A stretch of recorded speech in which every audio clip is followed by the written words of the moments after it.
Good morning, good afternoon, good evening, ladies and gentlemen. Welcome back to Destiny 2. It's been a while. Took a little break from the game. The game started getting a little boring for me after completing a lot of the final shape and some of the episode 1. Kind of lost interest. And there was other games that came out, like the First Descendant. Started playing Overwatch. The new Call of Duty dropped. So I've been busy doing a lot of other games. Hopefully you guys have been seeing those videos when I do upload. But right now, what we're going to go through is a build that I have come up with. I'm sure other content creators have also come up with a similar style of this build. But basically, it is a support role that also deals a lot of damage. I call it my support explode the room build. Now, what does that entail? The support role comes from our friend over here, the No Hesitation Auto Rifle. If you have the final shape, this is one of those Pale Heart weapons. As you can see here, the intrinsic trait, support frame. If you hit fire at a friendly, it does heal them. And it'll also increase your weapon damage and bestow restoration to your allies, which is a great benefit to have. There are two guns that I like to run for this build. If I'm by myself, I like to use Subsistence Incandescent. The whole part of the explode the room part has to do with applying as much scorch as possible and as many ignitions and explosions as possible. So we're going to be heavily leaning into the scorch aspect for the damage side. So Incandescent is your best friend here. If you're running solo, Subsistence to get some bullets back so you can continue to spray. Incandescent so you can help spread that scorch even further. We're running Mantle of Battle Harmony because if you are using a gun that matches what your super's using, so we're using a solar, that gun is solar, it gives you I believe it's a 10% damage buff when your super energy is full. It really helps bring this gun's damage up. The gun on its own isn't too bad, but when you increase that damage and you can just start melting right through your tankier red bars, your yellow bars, stuff like that. For team play, I like to use this one with Physic and Circle of Life. There's a reason behind this. With Physic, you get restoration for you instead of just your teammates, so it also will heal you if you're taking damage, you get a little low on health. With Circle of Life, this also increases the weapon damage even further. I can't remember the exact number, I believe it's 25%, so you, in total, with everything all stacked together, you're getting like 40%, I believe. This one is what I use the most, so I got the most kills with. For the super, we're using the latest one, Song of Flame. Like I said, leaning into the ignitions and applying as much scorch and explosions as possible. This super mainly does that with the enhanced incinerator snap of a little eagle thing that flies out. It hits targets, causes ignitions. The melee's incinerator snap, trying to spread as much scorch as possible. For the grenade, I am using Fusion Grenade primarily for the damage aspect. This does apply a great amount of scorch, but from my testing, the Incendiary Grenade applies the most out of all these other ones. You can choose to run Fusion Grenade, you can run Incendiary. Some people like to use Solar Grenades. It's all completely up to you.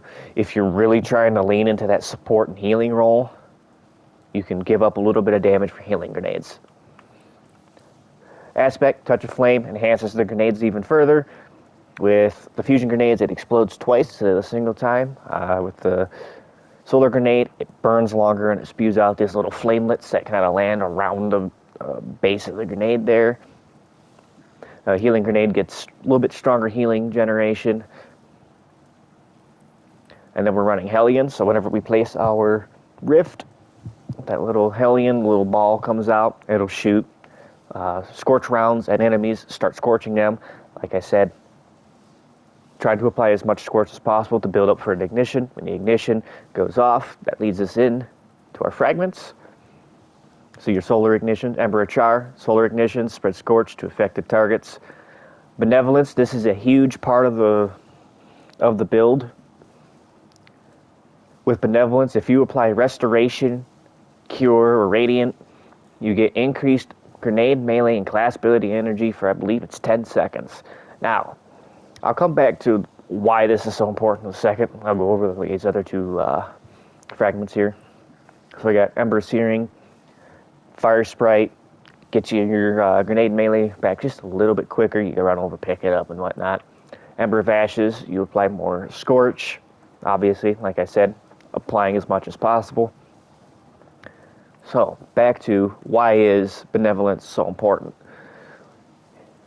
As it says, applying Restoration, Cure, or Radiant to an enemy grants increased grenade, melee, and class ability regeneration for a short duration.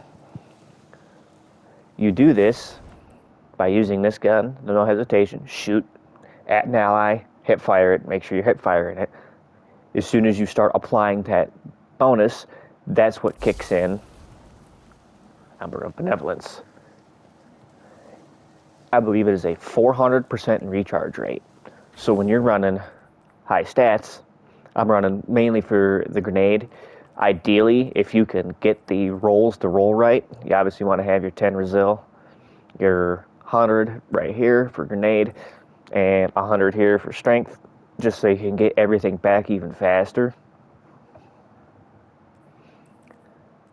Because when it comes to the ability spam that this build is able to do, it is incredible. For the heavy, I'm rocking Dragon's Breath because it does give a lot of scorching ignitions, and then as kind of your special weapon, you can flip-flop depending on the activity. I'm using this Mountaintop that I acquired. Good gun, good grenade launcher, great damage. If you're going for longer range stuff, you need to kind of sit back and hit a boss. I have Succession. You can use any sniper that you think is good for you. Here's the rest of the mods on the other armor. Running heavy ammo finder because gotta have that heavy ammo. The other mods also deal with giving us our abilities back. So we got a grenade and melee kickstart, just so you can have a little bit extra charge when you do use your stuff. Right here, we're using harmonic resonance. So harmonic resistance goes off your super. So if you are using a solar super, you use that, you get solar resist, and then basically have one of each so you can resist all three flavors. A little bit of intellect mod.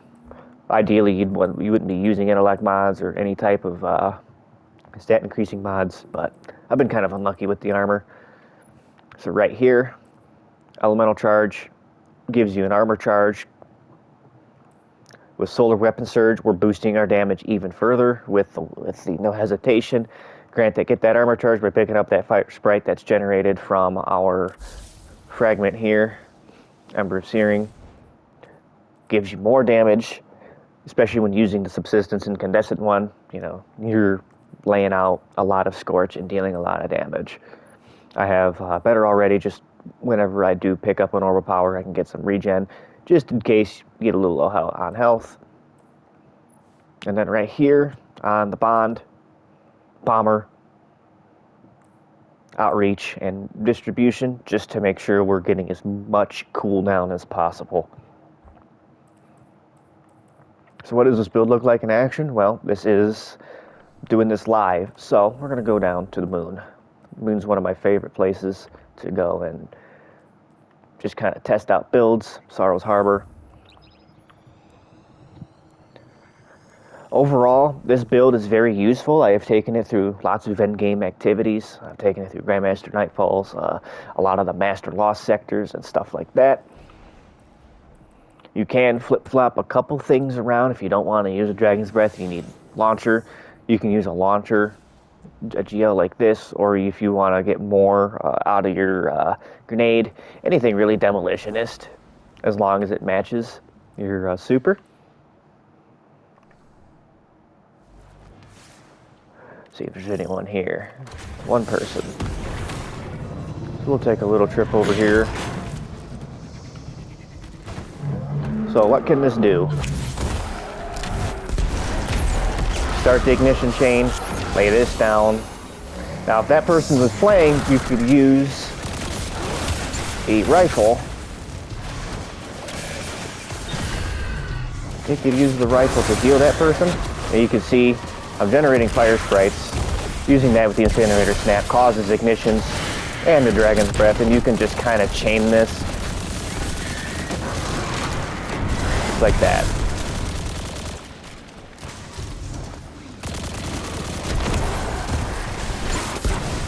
Another ignition. I'm just going to let those bosses fly through because this is more or less a demonstration on how to clear the area out.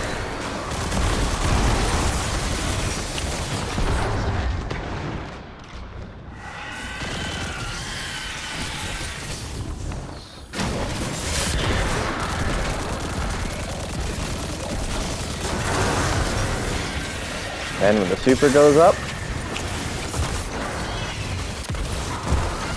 just get into that rotation. Throw your little bird out, get the incinerator snap, and you just apply tons and tons of scorch. Just like that.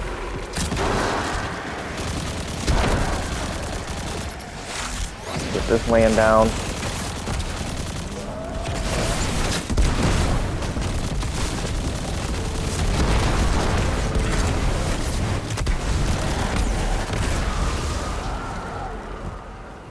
Just like that. This build has a lot of potential for ad clearing. It does pretty decent when it comes to dealing extra damage.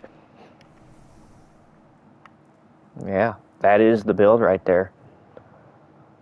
Hopefully you guys enjoy this video. I'm going to start posting a little bit more Destiny 2 content. I am starting to get back into the game. Try to enjoy this build while you can, because the new armor system is coming soon. And I don't know what it's going to do to this. Next video I plan on doing is going to be an update of a pretty popular Osmiomancy build. I've done some updates to it with the help of Prismatic. But that'll be for another video. Leave a like, comment, make sure you hit that subscribe button. Tell me what kind of build you want to see. I do play the other two characters. I do have some builds on that. And yeah. Hopefully you enjoyed this video and this demonstration of this pretty cool build. Thank you guys so much for watching. We'll see you next time.